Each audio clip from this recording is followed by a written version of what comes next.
Bien, bueno, buen día, ¿qué tal? ¿Cómo andan? Bienvenidos a la segunda sesión del seminario de álgebra del IMER para el primer semestre de 2022. Hoy tenemos el placer de escuchar a Polito Treffinger. Eh, Está actualmente como postdoc Marie Curie, ¿no? En la Universidad de París. Hipólito es egresado de la Universidad de Sherbrooke en 2017. Él hizo su tesis con el profesor Ibrahim Hassem. Sus intereses de investigación están en la teoría de representación de álgebras, álgebras de conglomerado, álgebra homológica y otras cosas, ¿no? Y bueno, hoy él va a estar hablando de condiciones de estabilidad y clases de torsión en categoría de módulos. Bueno, Hipólito, en primer lugar, muchas gracias por haber aceptado la invitación. Un gusto tenerte acá y adelante. Muchas gracias, Marco, por la presentación. Muchas gracias a todos por venir a mi charla. Y la verdad que estoy muy contento de estar, aunque sea de forma virtual, hablándoles a ustedes en Montevideo.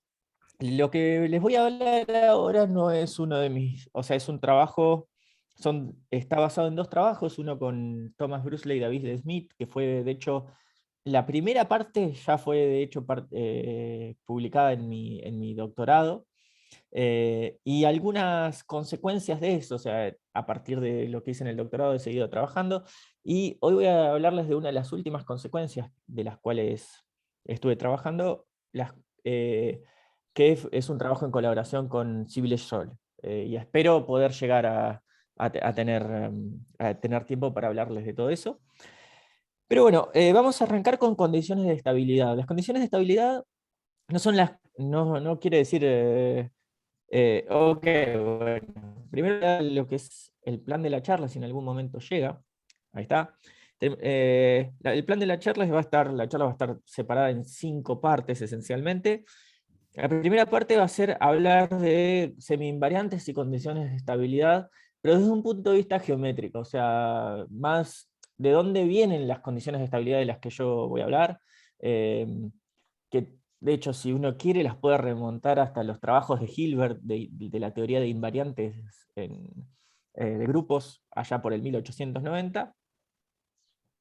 Eh, y, y después, la segunda es, o sea, ver cómo esas condiciones de estabilidad de Hilbert y Mumford en realidad se fueron más allá, y fueron adaptadas a las categorías de módulos sobre un álgebra de dimensión finita. Después vamos a pasar a las cosas que a mí personalmente más me interesan, que es la relación entre condiciones de estabilidad y clases de torsión. O sea, si algo yo he estudiado todos estos años son clases de torsión en- eh, de diferentes formas, ya sea a partir de su relación con la teoría de tabla de inclinación, que va a ser la cuarta parte que vamos a ver, pero también como clases de torsión abstractas y cómo eso se puede generalizar a lo álgebra homológica de orden superior y otras cosas. Pero en particular hoy vamos a ver cómo podemos relacionar las condiciones de estabilidad con las clases de torsión y cómo estas condiciones de estabilidad después se relacionan con la teoría de tau inclinación a través de las clases de torsión. Finalmente, si tengo suficiente tiempo, voy a hablar de lo que es la estructura de cámaras y paredes de un álgebra y cómo este invariante geométrico que uno puede introducir, que uno introduce para cada álgebra, eh, se usa y lo usamos con Civile para demostrar una versión tau inclinante de la primera conjetura de Brouwer-Stroll, ¿no? O sea, vamos a hablar un poco de lo que son las conjeturas de Brouwer-Stroll muy someramente, y cómo esas se puede adaptar a un contexto de tau inclinación y a partir de eso, cómo esa primera conjetura de Brouwer-Stroll se puede demostrar. Para fijar cosas, nosotros, o sea, yo voy a suponer que estoy trabajando sobre un cuerpo algebraicamente cerrado, sobre todo en la primera sección en donde hablo de condiciones de estabilidad geométricas. Necesito también a veces suponer que la característica es cero, o sea que voy a estar hablando esencialmente de los complejos. Pero después todos los resultados algebraicos de los cuales voy a hablar hoy son válidos para toda álgebra de dimensión finita sobre cualquier cuerpo. O sea, no tiene que ser ni un álgebra de caminos, no tiene que ser sobre un cuerpo algebraicamente cerrado, ni nada por el estilo. Pero ante la primera asunción de que el cuerpo es algebraicamente cerrado, bueno, tenemos el teorema de Gabriel que nos dice que es esencialmente equivalente esa categoría de módulos a la categoría de representaciones de un quiver con relaciones. Siempre la categoría de módulos que voy a tratar son los módulos finitamente generados, no me voy a ir a nada más general. Y una cuestión realmente de notación es este cardinal de M, que quiere decir el nombre de clases de isomorfismos, de sumandos y indescomponibles de, y este debería ser M en vez de A, les pido disculpas. Y que nos va a hacer falta. Como ejemplo, o sea, si yo supongo que el álgebra es de esta forma, un álgebra de caminos con relaciones, entonces el álgebra A es una suma directa de proyectivos indescomponibles, que son 2 a 2 no isomorfos, y por lo tanto, para digamos, mostrar esta notación, el cardinal de A no es otra cosa que n, que es la cantidad de simples que tenemos en el álgebra, la cantidad de puntos que tenemos en el carcaj. Entonces, bueno, vamos a arrancar con la parte un poco, digamos, motivacional de la parte de la geometría.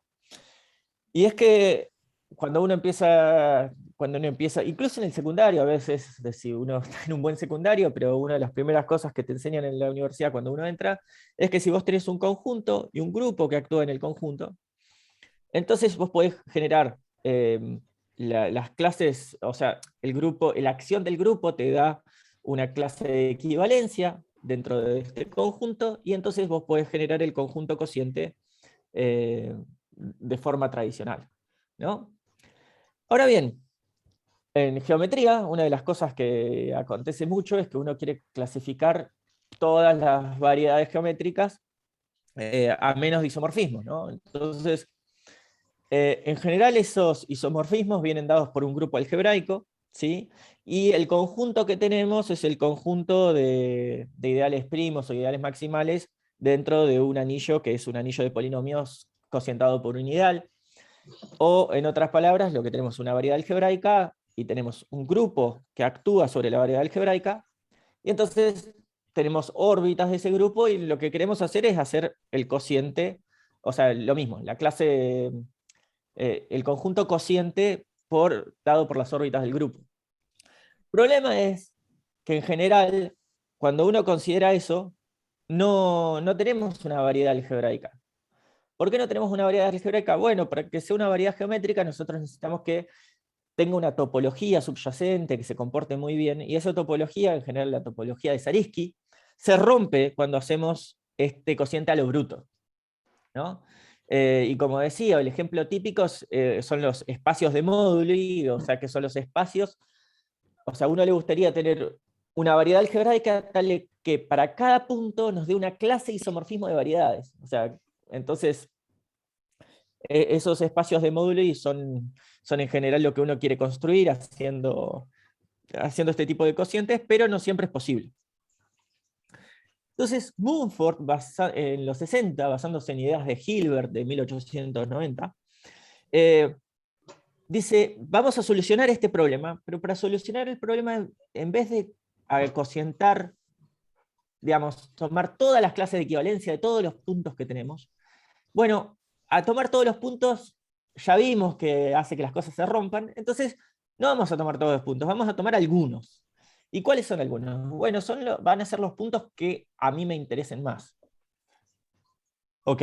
¿Cuáles son esos puntos? Los puntos que son semiestables. ¿Qué quiere decir que un punto es semiestable? Se puede dar definiciones geométricas. A mí la que me gusta es una más algebraica, digamos, es pasar, digamos, tomamos este anillo de polinomios cosentado por un ideal, y una vez que fijamos un carácter, o sea, la teoría de invariantes toma este carácter como mandándolos todos al cero, o a la identidad en realidad.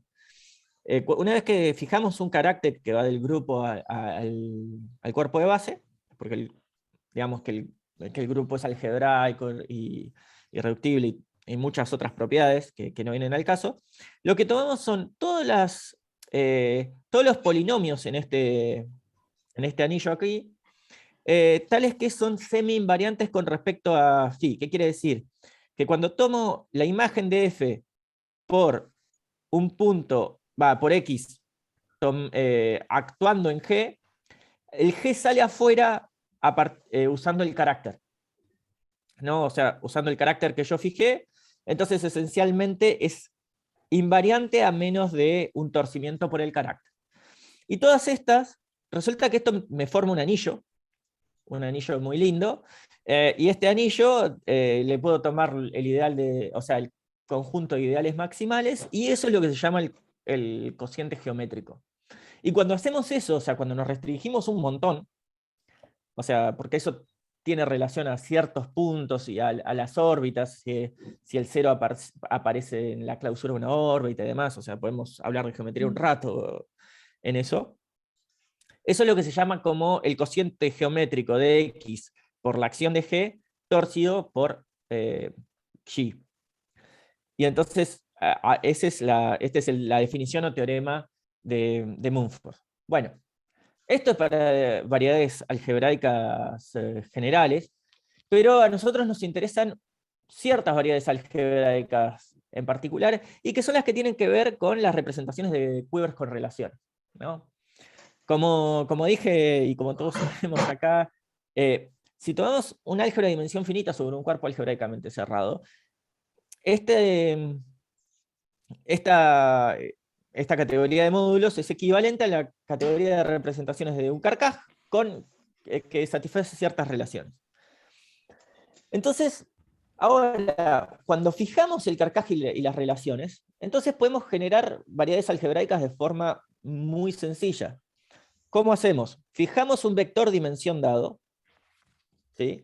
Y entonces las representaciones, todos sabemos, son espacios vectoriales en cada uno de los puntos, y ponemos matrices que vayan o sea, espacios vectoriales de estas dimensiones, de las dimensiones que fijamos, y después lo que tenemos son matrices que van correspondientemente de un espacio vectorial en el otro. Entonces, todas las representaciones de este carcaj con estas relaciones y con este vector dimensión, en realidad lo podemos ver como un producto, es una variedad afín, o sea, es un conjunto de matrices, entonces es una variedad algebraica. Y es una variedad algebraica porque este ideal de relaciones lo que nos hace se puede traducir en relaciones polinomiales, o sea que realmente podemos hacer ecuaciones. Entonces, esto siempre es una variedad algebraica, ¿sí? Y nuevamente, las clases de isomorfismos de representaciones están dadas por la acción de cambio de base, o sea, el grupo general lineal, en cada uno de los puntos, y eso actúa por conjugación. Entonces, de forma muy natural, lo que tenemos es una variedad algebraica y un grupo que actúa sobre con todas las propiedades que la teoría de invariantes geométricos nos pide, que actúa de forma muy natural en esta variedad.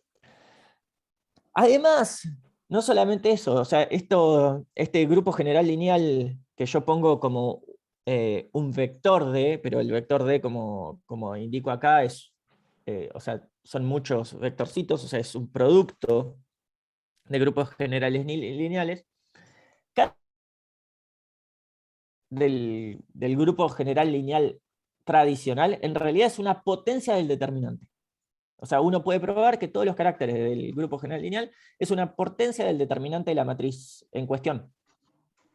Entonces, tenemos que todos los caracteres de este grupo de acá, del grupo general lineal con vector dimensión D, no es otra cosa, o sea, es isomorfo a z a la n, ¿sí? Donde z, o sea, donde mandamos a cualquier carácter a las potencias del determinante. Nótese que esto está bien definido porque, como estamos trabajando en el grupo general lineal, el determinante es distinto de 0, entonces esto realmente pertenece a z a la n, ¿no? Esto pertenece a z a la n y está bien definido, lo cual es muy lindo. Entonces, de repente, lo que nos dice King, voy a acercarlo un poco acá, es que podemos cambiar esto, o sea, y podemos cambiar la perspectiva, y en vez de tomar, digamos, toda la cuestión geométrica de este lado, lo podemos traducir a las condiciones de estabilidad de forma mucho más sencilla. Si tomás un vector v, perdón, si tomás un vector v en Rn, ¿por qué Rn? Porque bueno, yo tomo en realidad este látiz z a la n, ¿sí? Tomo el látiz z a la n y lo tensorizo con los reales. Tomo un vector v en Rn y tomo un módulo cualquiera en moda, ¿sí? Que tenga dimensión d, ¿no? Entonces King nos dice que va a ser v semiestable, ¿sí? O sea, si va a ser semiestable con respecto a este carácter de acá. O sea, esto sería v, de alguna manera. V es un vector como esto. Va a ser v semiestable si el vector dimensión de m es perpendicular, porque esto de acá es el producto interno canónico que tengo en Rn.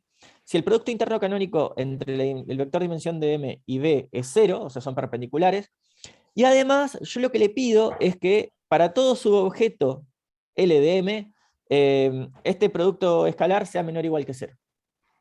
Nada más, ¿no? Entonces, toda una cuestión muy complicada de geometría y demás se puede traducir de forma muy tranquila en una serie de inecuaciones que a mí como algebrista me resultan mucho más manejables y son mucho más interesantes, porque lo único entre comillas, ¿no? que tengo que conocer son los submódulos y los vectores de dimensión de los submódulos, y con eso puedo hacer las cosas. Entonces, de hecho, es a partir de acá, ¿sí? Con esta definición de las condiciones de estabilidad, que yo podría desembarazarme de todas las hipótesis que les dije al principio, de que el cuerpo es de característica cero y que es algebraicamente cerrado, porque ahora yo lo único que tengo es una cuestión homológica bien concreta y bien precisa, ¿no? Y además les digo que es V estable si para todo subobjeto L de M, el producto interno entre el vector dimensión de L y el vector V es estrictamente menor que 0. ¿Sí? Hay que hacer esta distinción por una cuestión bastante sencilla, y es que, de hecho, no sé si lo digo, no. De hecho, uno puede considerar, lo voy a decir de vuelta en un ratito, pero uno puede considerar la categoría, dado un vector V, no puede considerar la categoría de todos los módulos que son V semiestables, y resulta que los V estables tienen una propiedad muy, muy interesante, y es que, primero, son lo que voy a llamar más tarde ladrillos, pero además son simples relativos en esta categoría, y uno puede probar, Rudakov lo hizo de hecho, eh,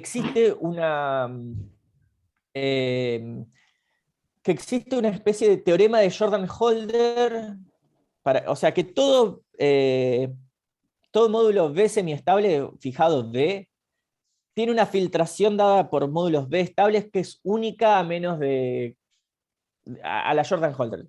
Cada vez que tenés una cadena, todas las cadenas tienen el mismo largo, y además uno puede encontrar una permutación tales que tengamos isomorfismos siempre. Lo cual es muy importante y va a ser...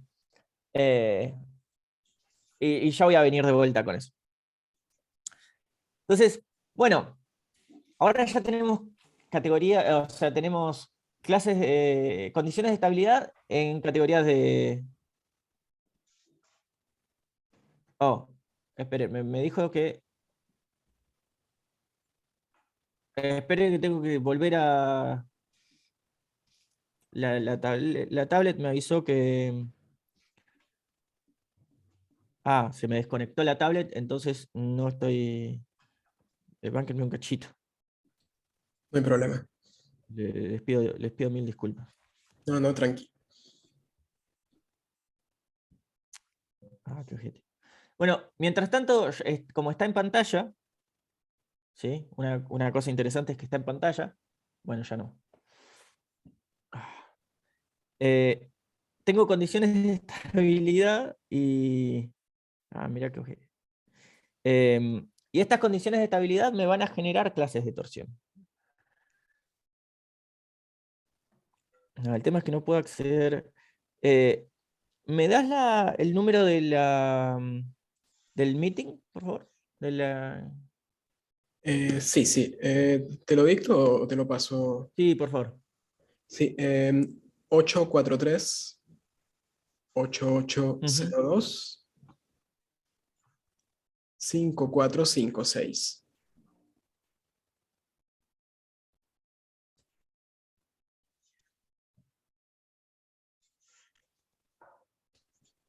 Ok. Por algún... necesito que me hagas cojos de vuelta en este. Por algún motivo extraño, mi tablet decidió que era un buen momento para actualizar, Listo. actualizar eh, las broadcast. Bien. ¿No será lo que hablamos hoy, Hipólito, que habría un errorcito o algo? Andás a ver. No, bueno, sí, está todo publicado. En teoría no deberían haber errores. Yo le voy a sacar la. I'm live. Bueno, entonces queremos saber cómo podemos asociar condiciones de estabilidad y clases de torsión, ¿no? O sea, clases de torsión a condiciones de estabilidad. Para eso, rápidamente, les recuerdo lo que es una clase de torsión. En realidad, lo que tenemos, o sea, la definición viene de Dixon, que la definió en los 60, y un par de o sea, que nos dice que dos categorías son un par de torsión, ¿sí? T y F. Si no hay ningún tipo de morfismos entre un objeto de T a un objeto de F, los hay en general en el otro lado, en el otro sentido. O sea, en general siempre hay morfismos desde F hacia T, pero no en esta dirección. Y además, para cada módulo, en la categoría de módulos, tenemos una sucesión exacta corta de esta forma, donde tenemos un subobjeto de torsión y un objeto libre de torsión que es cociente de M. Y estos pares de torsión se dice que la primera parte es una clase de torsión y la segunda parte es una clase libre de torsión. El nombre viene en realidad del teorema tradicional de los grupos abelianos, o sea, la clasificación de grupos abelianos de rango finito, en los cuales siempre podemos escribirlo como la suma directa de un grupo de torsión maximal, ¿sí? Un subgrupo de torsión maximal, cuyo cociente es un grupo libre de torsión. Esa es la idea. Entonces, T es una clase de torsión, y lo que nos dijeron Bauman, Kamitzer y Tingley, o sea, ellos lo usaron porque estaban estudiando cosas ¿cómo es? De bases cristalográficas, creo que se llamaría en español. Dice que todo vector en Rn te induce siempre dos pares de torsión, T barrita, F sin barrita, y T sin barrita y F barrita, en los cuales el T barrita, yo les voy a hablar de las clases de torsión solamente, las clases libres de torsión son duales. Te dice que esta clase de torsión TB corresponde a todos los objetos en moda A, tales que para todo cociente de X, no es para él solo, sino para él y todos sus cocientes, el producto interno de X con V, de X' con V, es mayor o igual que 0. ¿Sí? O sea que todo cociente tenés mayor o igual que 0. Y el sin barrita es esencialmente que todo cociente es estrictamente mayor que 0. Claramente, uno está incluido en el otro, y la idea de la barrita es que esta cosa, o sea, que este de arriba, el más grande, es una clausura del más chico. ¿Sí? Además, no solamente eso, lo que tenemos es que si agarramos la clase de torsión más grande junto con la clase libre de torsión más grande y las intersecamos, eso nos da exactamente todos los objetos que son semiestables con respecto a B. O sea que no solamente podemos recuperar, o sea, no solamente podemos empezar de una clase de torsión, de una condición de estabilidad y generar clases de torsión, sino que haciendo eso en realidad no estamos perdiendo el tiempo, entre comillas, porque podemos recuperar todos los semiestables a partir de ello. ¿Sí? Bien, ahora tenemos condiciones de estabilidad, ¿no? Y tenemos pares de torsión. Pero bueno, los pares de torsión, hay unos pares de torsión muy interesantes, que son los funtorialmente finitos, que han sido muy estudiados en teoría de representaciones, o sea, porque históricamente están asociados a la teoría de inclinación clásica, que han sido caracterizados por Adachi, Yama y Reiten usando lo que se llama la teoría de Tau de inclinación. Así que para ver la conexión en teoría entre condiciones de estabilidad y teoría de Tau de inclinación, tengo que arrancar hablando de la teoría de Tau de inclinación. Para mí, Tau denota la traslación de Auslander-Reiten en la categoría de módulos. Entonces, vamos a decir, Adachi, Yama y Reiten pusieron esta definición, que el módulo está rígido si no tenés ningún morfismo al traslado Auslander-Reiten de sí mismo. Ahora, por ejemplo, un caso claro que siempre ha estado rígido es un proyectivo. El traslado de Auslander-Reiten de un proyectivo es 0, entonces todo proyectivo siempre está rígido. A veces son los únicos, en ciertos casos, pero no siempre, y eso lo veremos más adelante. De hecho, son los únicos si solamente sí. No, iba a decir una pavada, perdón. Bueno, si tomamos un módulo tau rígido y un proyectivo P cualquiera, ¿sí? Decimos que el par es tau rígido si, además de que M es tau rígido, no hay morfismos desde el proyectivo hacia M. ¿Qué es lo que estamos queriendo decir con esto? En realidad quiere decir que si tomamos el top de P, estos son ciertos simples, y ese top no tiene, esos simples no son factores de composición del módulo M.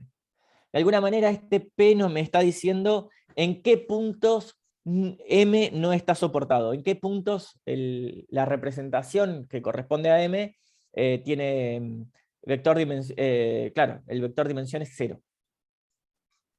Y decimos que además un par tau rígido es tau inclinante si el cardinal de M más el cardinal de P es igual al cardinal de A. ¿Qué quiere decir esto? Quiere decir que, de hecho, Skowronski probó en su momento que si vos tomás un módulo tau rígido, entonces el cardinal de M, o sea, el número de clases de isomorfismos de factores indescomponibles, de sumandos indescomponibles de M, es necesariamente menor o igual a n, a este n de acá. Entonces, de alguna manera, esto lo que nos dice es que este m es maximal, o sea que no lo podemos agrandar más. ¿Sí? Y entonces esa es la definición de un par tau inclinante. Además, uno siempre puede tomar la categoría de módulos generados, o sea, la subcategoría de módulos generados por M. O sea, si tomamos un M, o sea, esto también se lo conoce como gen M.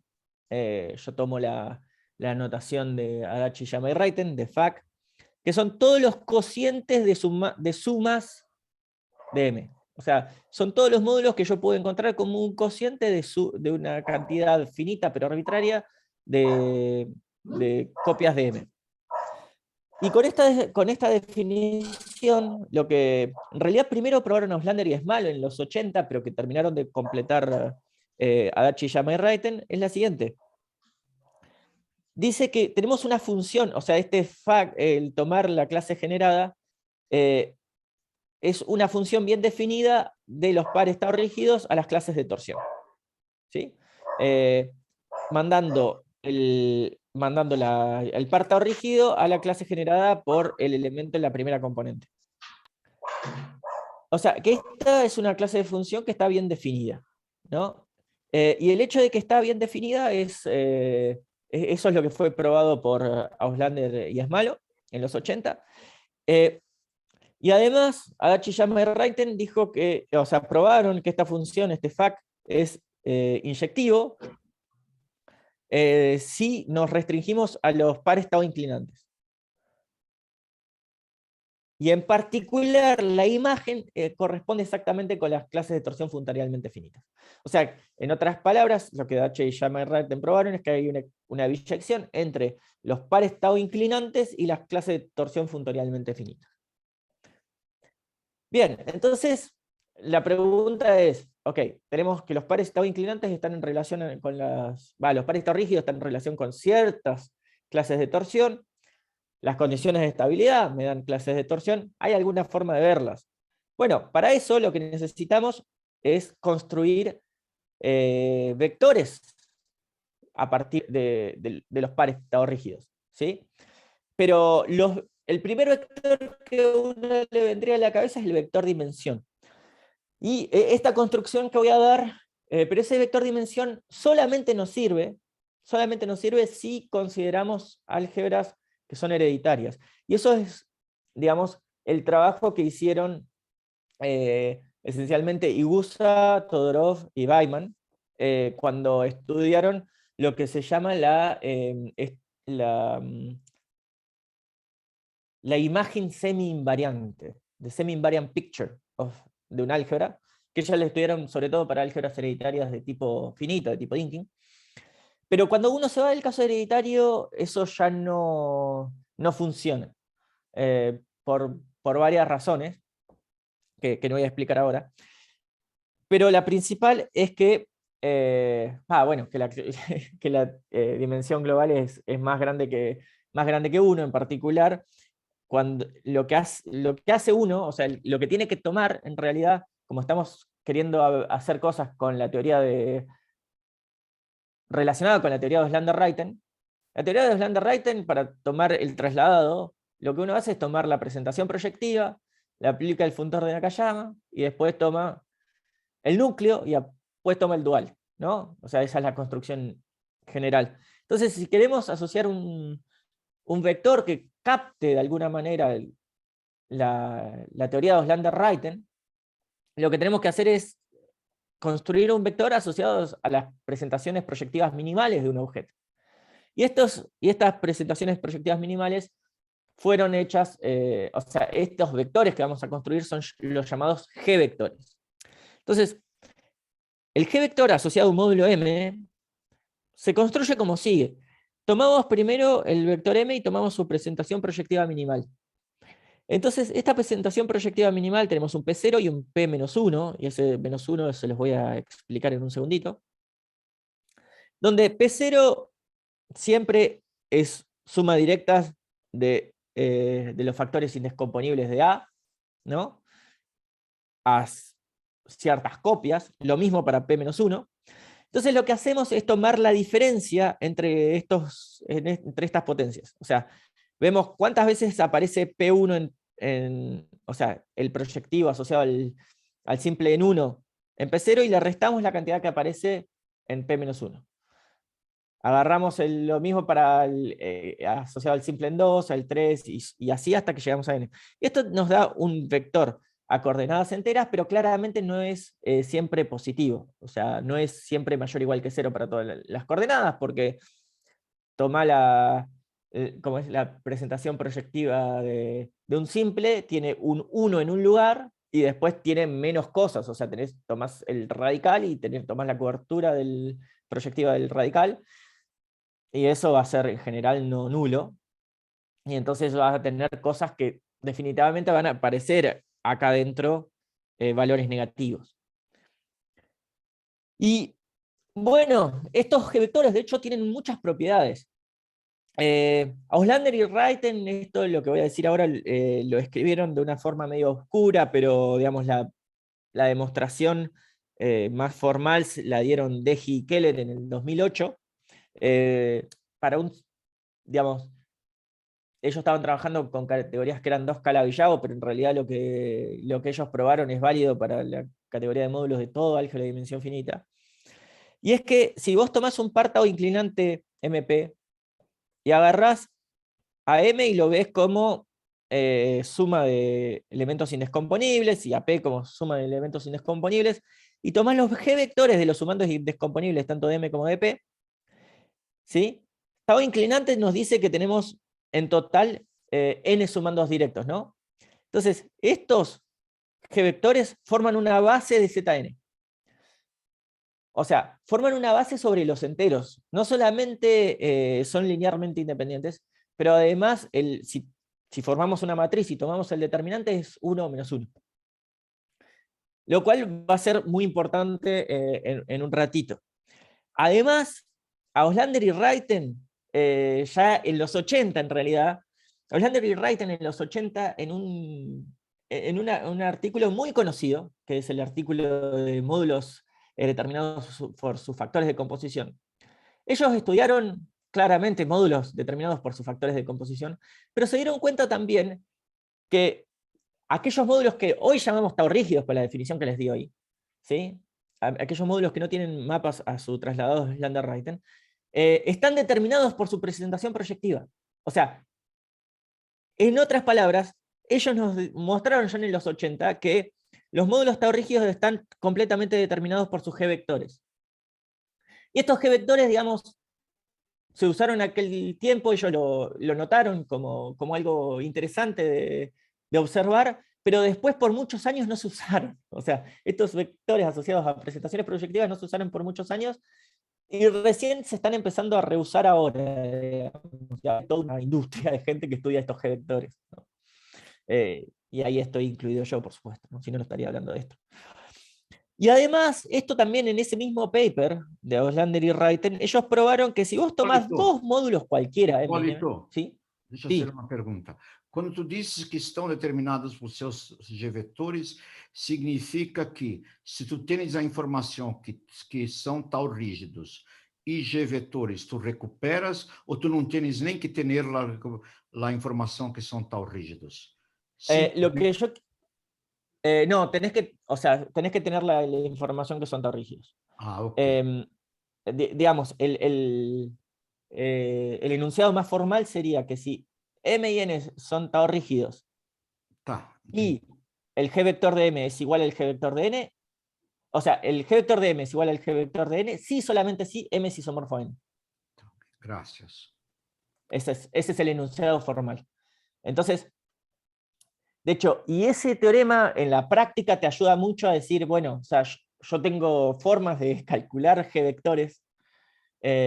A veces yo no sé cuáles son los módulos tau rígidos, pero basado en algunos resultados que voy a hablar ahora y otros que no voy a hablar ahora, yo puedo saber cuáles son todos los G vectores de un cierto álgebra. Y entonces, después, como construyo para atrás cuáles son los tau rígidos, porque empiezo a ver cuáles son los morfismos posibles. Si el álgebra es bonita, es lo suficientemente chiquita, digamos, los mapas entre proyectivos son... Hay pocos mapas entre proyectivos, entonces no tenés que tratar demasiado para encontrar cuáles son los módulos que son realmente tau rígidos, ¿no? Y aparte, bueno, lo que iba a decir es que si vos tomás dos módulos cualquiera y tomás el producto interno canónico, y para esto acá sí necesito que cada sea algebraicamente cerrado, hay una versión concibible, de hecho tenemos una versión para el caso no algebraicamente cerrado, pero tenemos que introducir una matriz diagonal particular, o sea, es bastante más técnico, pero cuando estás trabajando en un álgebra sobre un cuerpo algebraicamente cerrado y tomás el producto interno canónico entre el G vector de M y el vector dimensión de N, entonces lo que estás obteniendo es este home chiquito, lo que es la dimensión sobre K del espacio de morfismos, ¿sí? Entonces, lo que nos dice es que este producto interno nos da exactamente la diferencia entre la cantidad de o sea, la dimensión de morfismos entre M y N, menos la dimensión de morfismos entre N y el trasladado de Auslander-Reiten de M. Que si lo pensamos de vuelta, esto, y pensamos que nuestro álgebra es hereditaria, por ejemplo, en realidad esto es la dimensión del ext1. Entonces hay una forma entonces esto se parece mucho a una forma de Euler, digamos, del álgebra. Si tomamos la fórmula de Euler en una álgebra hereditaria, lo que tenemos es dimensión de home menos dimensión de ext, ¿no?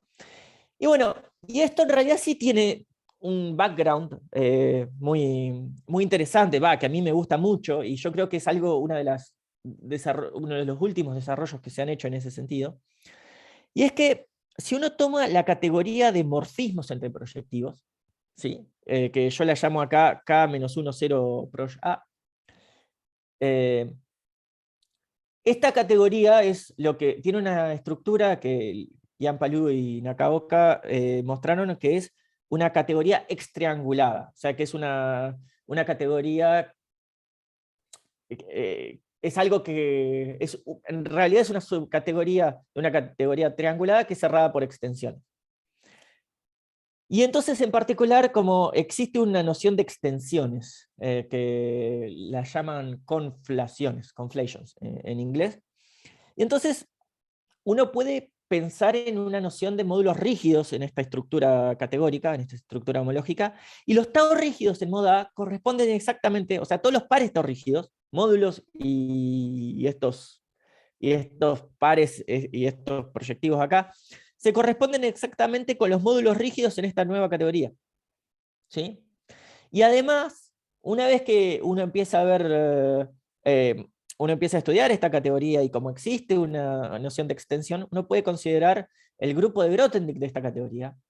Y resulta que los G-vectores corresponden exactamente al grupo de Grothendieck de esta categoría. Entonces, hay un movimiento, y esto yo creo que es muy importante de notar, que, y otra de las cosas que es muy importante decir es que estas categorías trianguladas, para todo álgebra A, son hereditarias. O sea, todos los objetos de esta forma se pueden ver como un cono de un morfismo en esta categoría. Entonces, en particular, eso demuestra por qué la teoría de Tau de inclinación funciona tan bien sin importar la dimensión proyectiva del álgebra, la dimensión global del álgebra. Para todo álgebra de dimensión finita existe la teoría de Tau de inclinación y funciona muy bien, extremadamente bien.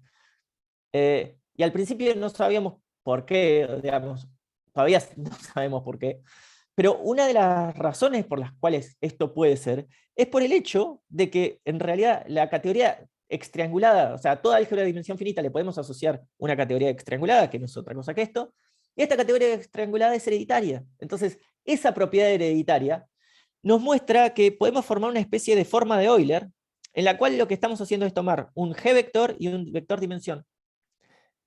Y el hecho de que acá tengamos dimensión global 1, sí, la dimensión global acá sea 1, hace que esta cosa funcione también, ¿no?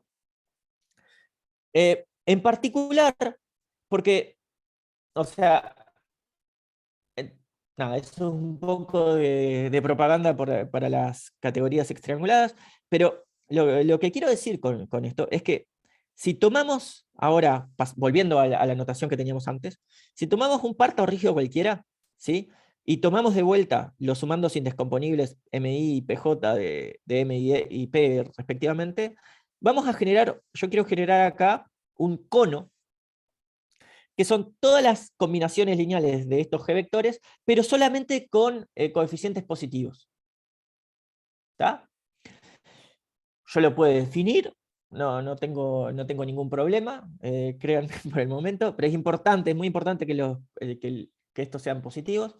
Y una cosa interesante a mostrar es que si yo tengo, de vuelta, volviendo a la pregunta de Eduardo, si yo tengo dos, o sea, si yo tengo dos pares tau rígidos que no son iguales, dos pares tau rígidos distintos, entonces uno puede probar que los conos no se intersectan.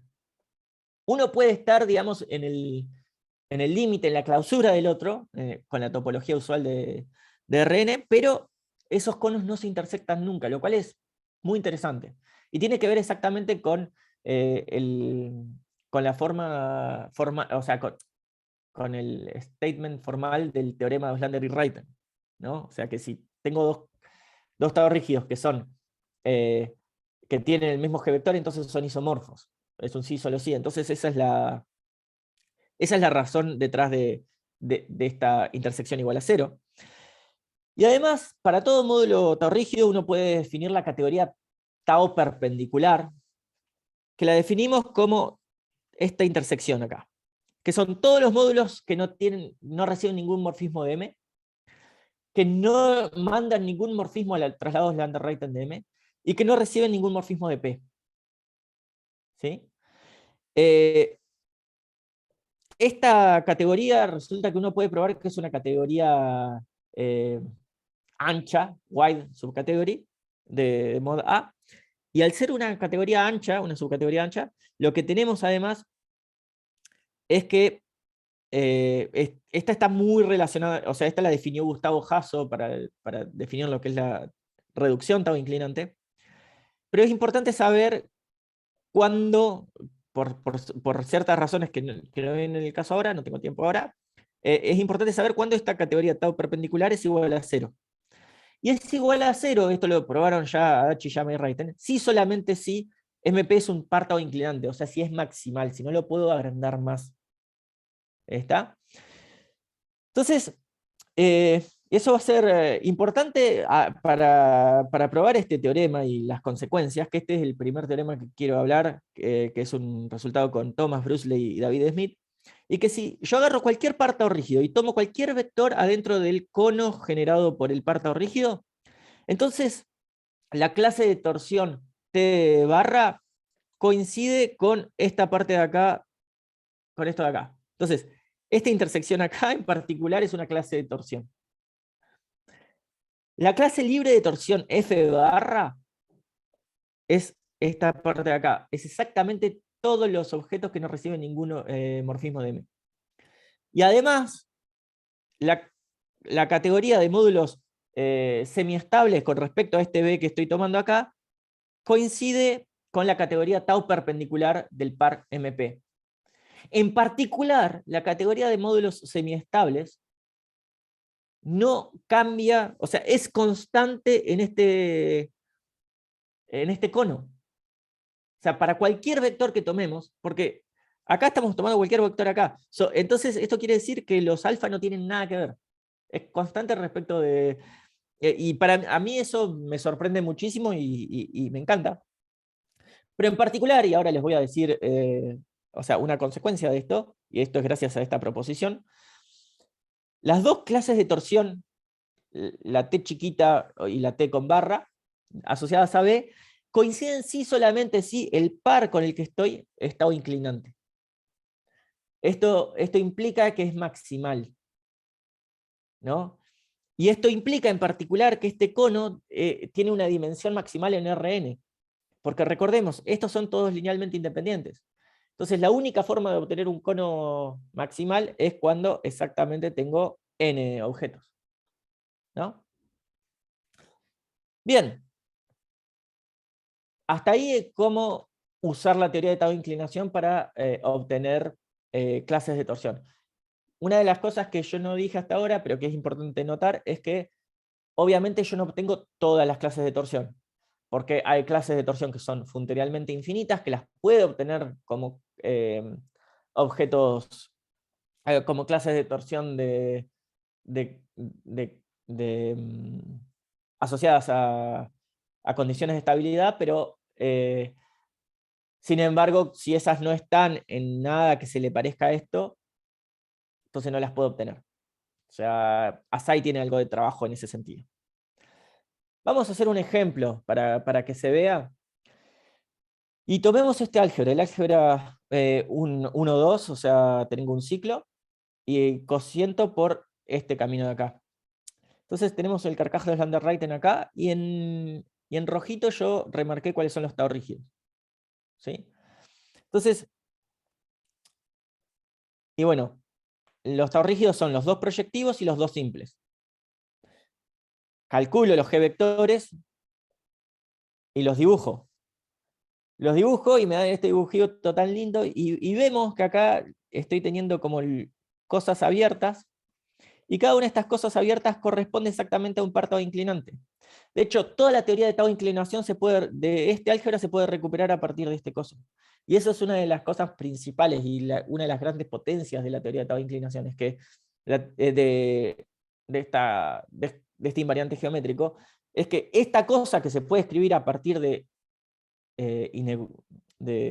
inecuaciones, me determinan totalmente un montón de información homológica. O sea, como tengo una biyección entre la información homológica y estas condiciones de estabilidad, puedo hacer cuentitas, que uno las puede poner en una computadora tal vez, puedo hacer cuentitas y recuperar información homológica sobre este álgebra, lo cual es algo muy interesante.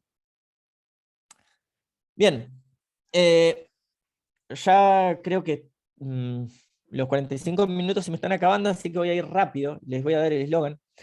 La idea es que acá lo que estamos viendo, o sea, esto es lo que se llama la estructura de cámaras y paredes de un álgebra. ¿Por qué? Porque de este álgebra en particular.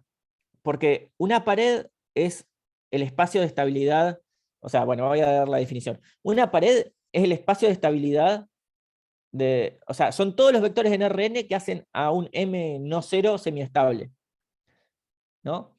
Entonces, eso me da, y estas paredes siempre están adentro de hiperplanos.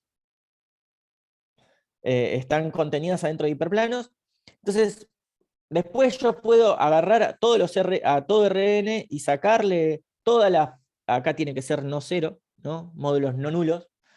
Puedo sacarle a Rn todas las paredes, todos aquellos vectores que tienen algún módulo semiestable no nulo, y eso me va a dar una partición de Rn, o sea, me va a dejar ciertas regiones, y una cámara es un conjunto abierto y conexo de lo que queda, ¿no?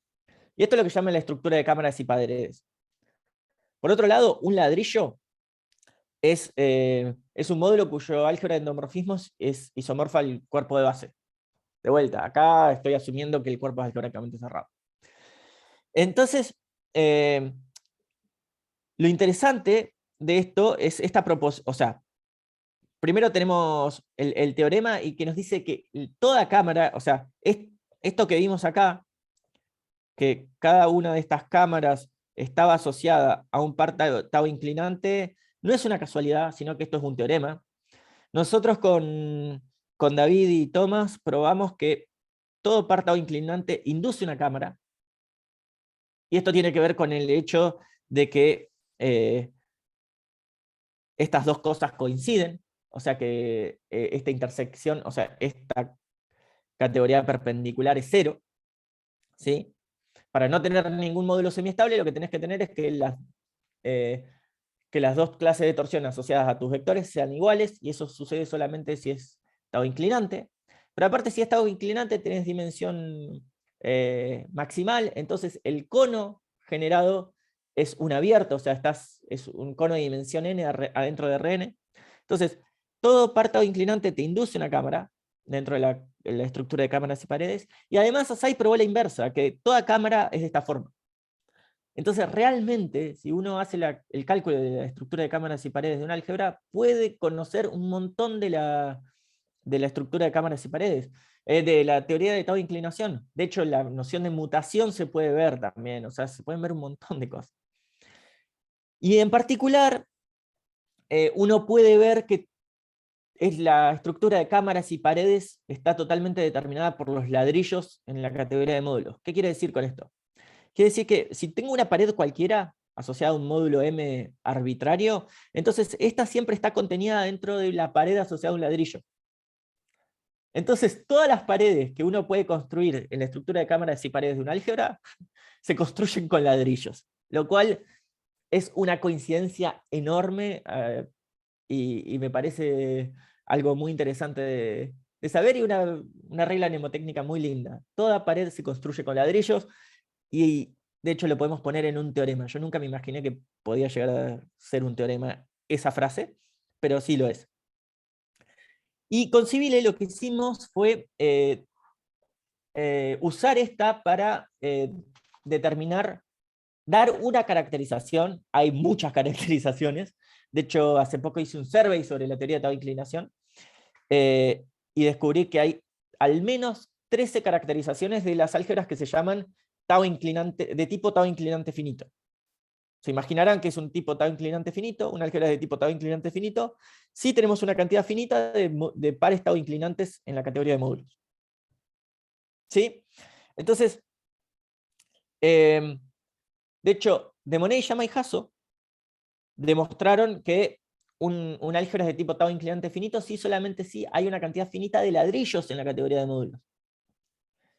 Y entonces, con Sibili y Yadira, en su momento, Yadira Valdivieso, nosotros, usando esto, hicimos una versión tau inclinante de las conjeturas de Brouwer y Stroll. La primera conjetura de Brouwer y Stroll te dice que un álgebra es de tipo de representación finito si solamente si la dimensión de todos sus módulos indescomponibles está acotada superiormente. Entonces, si uno se restringe, en vez de todos los indescomponibles, considera solamente aquellos que son ladrillos, uno puede decir que un álgebra, la primera conjetura tau inclinante de Brouwer y Stroll, digamos, sería que un álgebra es de tipo tau inclinante finito si solamente si la dimensión de todos sus ladrillos está acotada superiormente. Bueno, resulta que esa conjetura no duró mucho tiempo porque a los 6 meses pudimos probarla y ahora es un teorema. Que lo publicamos con Sibili, de hecho está aceptado para aparecer el paper, es muy cortito, tiene 5 páginas y está aceptado para aparecer en los proceedings de la AMS. Y decimos que un álgebra es tau inclinante, o sea, podemos ver que es tau inclinante finita si solamente si la dimensión de todos sus ladrillos está acotada. Claramente, si es tau inclinante finito, sabemos que la dimensión de todos sus ladrillos está acotada porque de Monet, Llama y Hasso nos dijeron que tenemos una cantidad finita de ladrillos. Entonces, claramente está acotada.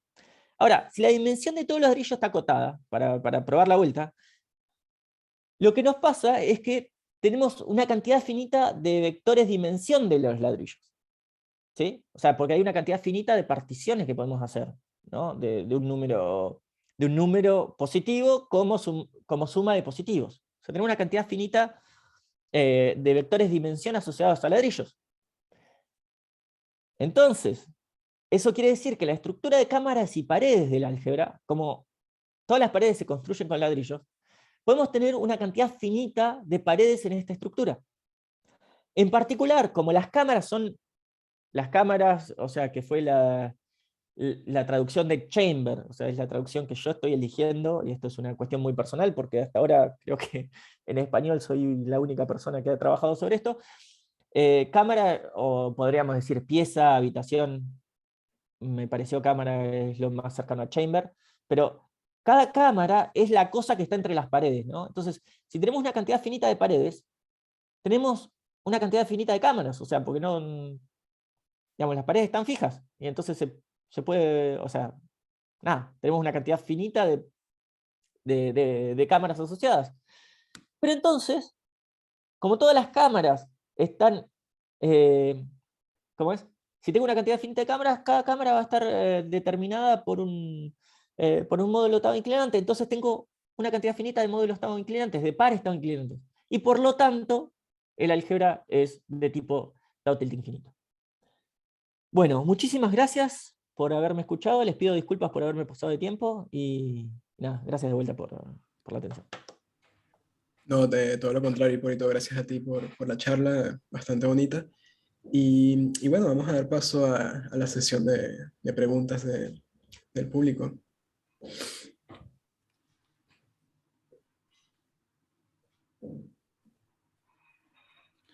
Há algo como Brouwer-Tró 2? Sí, la segunda de Brouwer-Stroll sería que en realidad tenemos que hacer no podemos hacer una cosa directa, porque no sería válido para todo álgebra. Tenemos que hacer algo, digamos, usando lo de Smalo, o sea, el teorema de Smalo. Sería algo así, que un álgebra si un álgebra es de tipo tau tilting infinito, entonces existe al menos un vector dimensión para el cual existe una familia infinita de ladrillos con ese vector dimensión. Que claramente no es la Brouwer-Stroll 2, ¿no? Porque Brouwer-Stroll 2 te dice que existe una familia infinita de vectores dimensión para las cuales existe una familia infinita de indescomponibles en cada cosa. Pero está este teorema de Smalo que nos dice que si existe uno, existen infinitos. ¿Por qué no podemos hacer la traducción directa? Porque bueno, ya para el álgebra de Kronecker la traducción directa es falsa. Para el álgebra de Kronecker es cierto, tenemos una familia infinita de módulos, o sea, una familia infinita de vectores de dimensión para las cuales hay una familia infinita de indescomponibles, pero para solamente una de esas familias, esos son ladrillos, que es para los que están en la boca del tubo. Para todos los restos tenemos endomorfismo. Y de hecho, uno de los proyectos en los cuales estoy trabajando es justamente usar esta estructura de cámaras y paredes para probar esta para Brouwer-Troll de forma tau inclinante. Porque en general, digamos, estas corresponderían con paredes. Esencialmente uno puede probar que si tenés una cantidad infinita de paredes, tiene que existir una pared que no esté rodeando ninguna cámara. Entonces quiere decir que está asociada a una clase de torsión que no es funtorialmente finita. Y entonces la idea sería ver que ahí existe una cantidad infinita de módulos semiestables. Y esto sería a partir de, si uno quiere, a partir de argumentos geométricos. Esto es, todo lo que estoy diciendo es difícil, todos los pasos que estoy diciendo es difícil de demostrar, pero esta es la idea de la prueba. Y es que, bueno, King mostró justamente que los estables forman una variedad algebraica. Forman una variedad algebraica muy bonita. Y vos tenés... Entonces, y cada clase de isomorfismo te forma una órbita adentro de esa variedad algebraica. Y la única manera de que tengas un solo ladrillo quiere decir que tenés una órbita abierta. Pero yo lo que quiero probar es que si tenés una clase de torsión que no es funtorialmente finita, no tenés ninguna órbita abierta. Y si no tenés ninguna órbita abierta, tenés que llenar algo de dimensión n con subespacios de dimensión t más chiquitos. Entonces necesariamente necesitas una infinidad de ellos.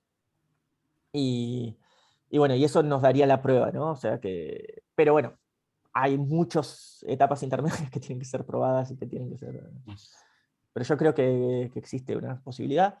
Y, perdón por extenderme en esta respuesta, pero si además lo probamos o sea, sin este argumento geométrico final, o sea, si existe un argumento homológico para probar esta existencia de una infinidad de ladrillos que tienen que ser semiestables, todos nuestros resultados podrían hacernos construir ejemplos de álgebras que no son sobre un cuerpo algebraicamente cerrado, para la cual estaríamos probando la segunda conjetura de Brouwer-Troll. Porque la demostración de la segunda conjetura de Brouwer-Troll vale para álgebras sobre un cuerpo algebraicamente cerrado. Y estos argumentos, si podemos obviar ciertas partes en las cuales usamos la geometría, valdría también para álgebras sobre un cuerpo arbitrario. Y en particular, eso nos daría una prueba para una familia de álgebras que la segunda clásica de Brouwer-Troll todavía no está probada. Uma outra coisa, ao contrário de tipo finito, será que seria possível que ser de tal inclinante finito é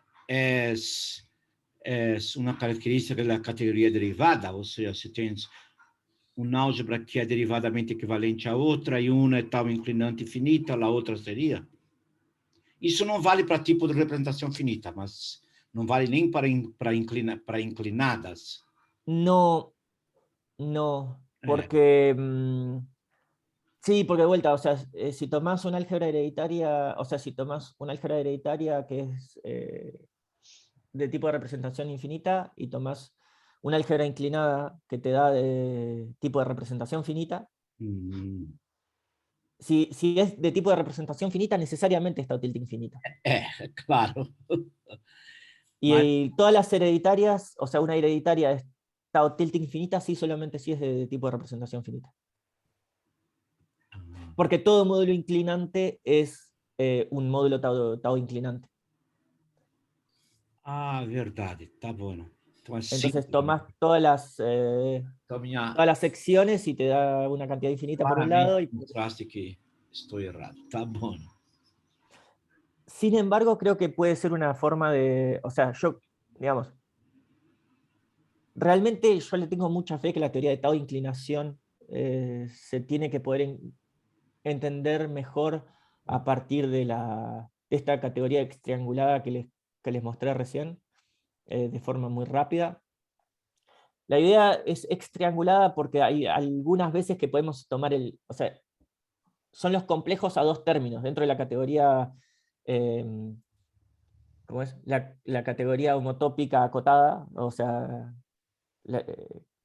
en KB-Proj, digamos, es una subcategoría de eso y que es cerrada por extensiones ahí. Y entonces a veces podemos tomar el shift, o sea, si tomas un proyectivo en grado 0, tomas el shift de ese proyectivo y te da en grado 1 y sigue estando en esta categoría, pero si tomas un complejo o sea, tomas 2 y lo shifteas, eso ya no existe, entonces a veces tenés sucesiones exactas cortas, a veces son triángulos, o sea, es como que...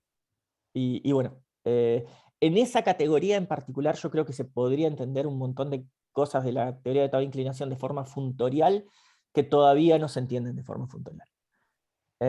Y ahí, por ejemplo, se podría hablar de cuestiones, hay muchas discusiones sobre qué quiere decir de tipo dócil y salvaje, por ejemplo, ¿no? En la cuestión Tao inclinante. Muchas gracias, Marcelo. Nos vemos.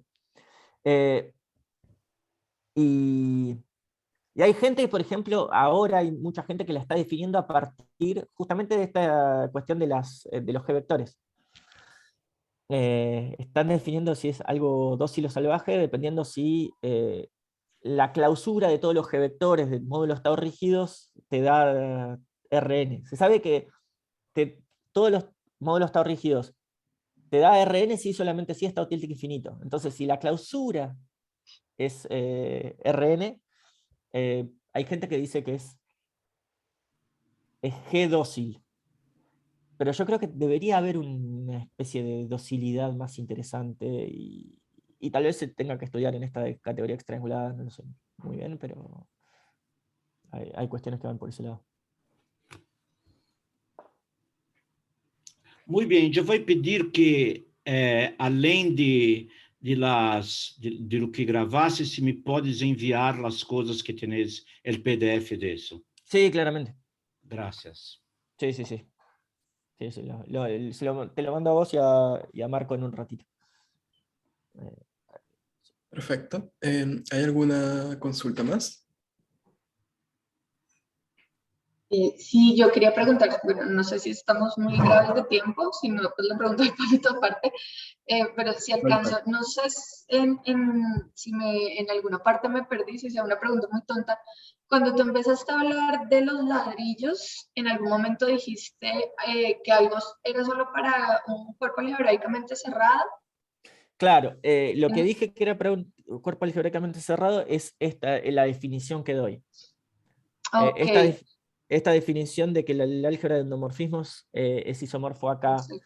O sea, en un cuerpo no algebraicamente cerrado tiene que ser una extensión del cuerpo, pero... Porque algebraicamente não algebraicamente cerrado, tu podias dizer que isso é anel com divisão? Es claro. Uno podría decir directamente que es un anillo con división, que en general va a ser una extensión finita del cuerpo de base. O sea... Perfecto. Y de hecho, cuando yo les dije que esto también era solamente válido, esta fórmula de acá es válida solamente para... Esto es una reinterpretación del teorema de Ohlander-Reiten, o sea, ellos lo escriben de otra forma, y esta reinterpretación es válida para cuerpos algebraicamente cerrados, si no, uno tiene que poner una matriz diagonal, o sea, tiene que modificar esta forma bilineal con una matriz diagonal, tal es que en cada una de las diagonales, y el punto I, está la dimensión sobre K del álgebra de endomorfismos del SI. Esse paper eu lo vi nascer. Mirá vos. Y a mí me está dando de comer. ¿Qué? Esse eu lo vi nascer.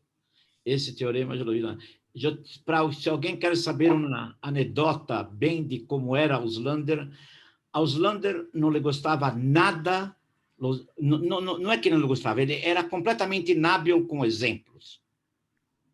E nesse paper, no pré-print, havia um exemplo que estava equivocado. Naquela época não havia internet, para ver quão viejo é. E eu fui na sala de Auslander e disse, Auslander, esse exemplo está equivocado. Ele tomou o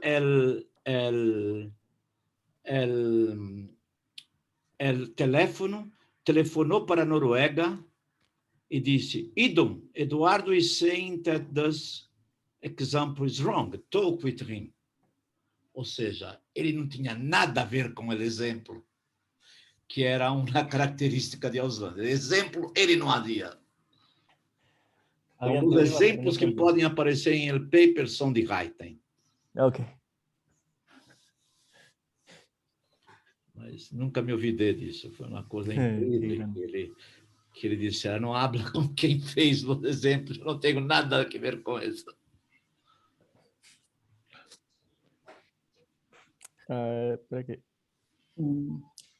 Bueno, vamos a ir cerrando entonces la sesión por hoy. Agradecerle nuevamente a Hipólito por la charla y felicitarlo. Muchas gracias. Muchas gracias a ustedes. Como sempre, Hipólito me encantó, ¿no? Muchas gracias. Y bueno, gracias por escuchar, la paciencia con los problemas técnicos y demás. Espero por acá, ¿eh? En enero, sí. Chao. Chao. Bueno, la invitación es para el viernes próximo. Vamos a tener a Cristian Chaparro de la Universidad de Buenos Aires. Entonces, bueno, nos vemos dentro de una semana. Chao. Chao, hasta luego, cuídense.